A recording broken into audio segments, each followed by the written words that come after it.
29 ans. Merci. Et puis au salon. Regardez ce qui va Je se suis passer journaliste ici. de profession. Merci. Nous sommes sur raison au passe le ballon.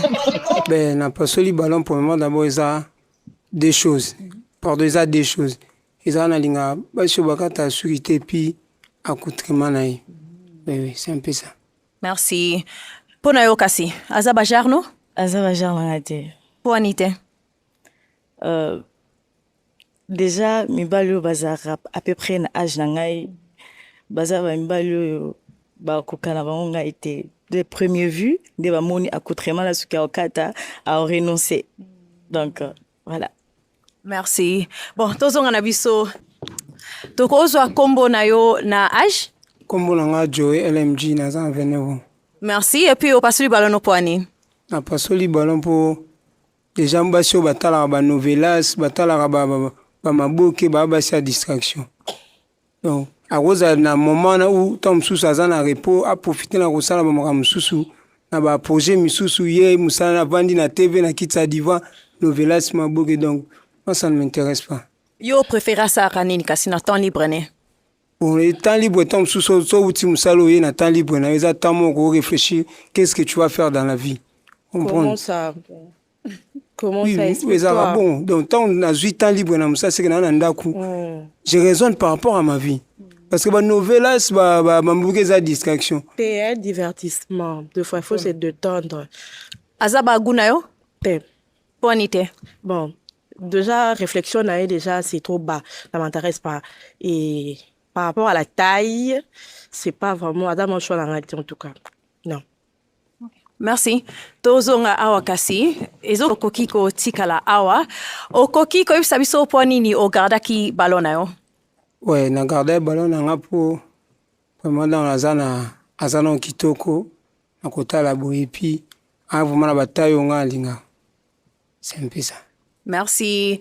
Et puis kasi po na yo o pasli o aye po nini? Asepeli singate. Elo nini sepelisi yo te? Habillement na ye ezo sepelisanga te. Deja nga na olinga mobali elateli na ye ezala responsable ezala présentable.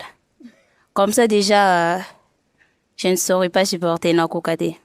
Si vous là ba responsable za ndeni. Parce que c'est ce qu'on appelle les tenues de la vie. Alors, dis-moi. Ben nga boy na sepeli nango te. O sepeli nango te mais quand même alati comme toi ça responsable. Bon, selon lui, hein. Selon ye. Selon ye. Ok. Merci. Tozonga na biso boye kasi. Ok. Puis raison au passer le ballon. Joey LMG na 29 ans. Na pasoli ballon na nga kande famille ba ninga nyoso balobi. Piercing donc babiloko déjà na ba famille sona déjà mabe. Ba yo confondre on na ba fimo ya ba sintosh ndenge mo. Donc ils a déjà faux. Merci. Azaba gu ya mibali olingaka? Bah, alembi de trop. Aza trop ya kulemba, je sais pas pourquoi. Excuse-moi pour ça. Mais à part ça, il est bien habillé. Juste que Aza trop ya kulemba et moi, ça marche pas. Kolemba na koloba na ye ou bien na faso karozo talela ye? Physiquement, il est trop fatigué, je sais pas. Merci. Toya boye kasi. Okozonga no normal, hein? Oyoka ngo mwa mingi ba tangu ya koti natala no accoutrement na ye sepelisi nga makasi et puis aza noirement ya bien.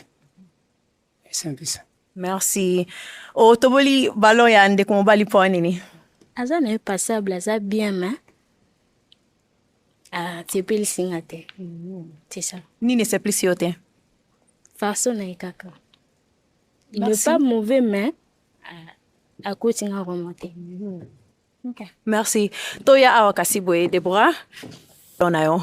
Ouais, comme on a joué LMG à 29 ans. Bon. On a gardé le ballon on a eu on a un poste d'abord où ils qui idée na et puis penser na et na OK qui a na idée bien puis voilà quoi. Merci. Et bon kasi fona yo o pasuli ballon e po nini?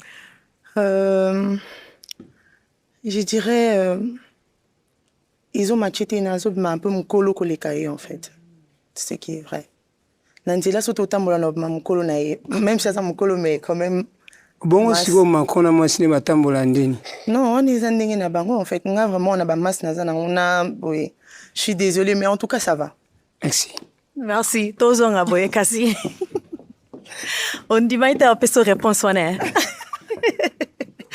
Ok, bon, sikoyo nalingi poser bango question. Makamni Nazana 29 ans. Apasoli ballon parce que na kotale boye déjà nanga simba te. Donc soto komi na couple na ye da soka bimisi aboti da mwana moko donc et pesa tengalinga mabaskini. Ambasi amikoza facile azama pepele na mabo. Merci. Azaba cher mibali yo lingaka? En vrai, non.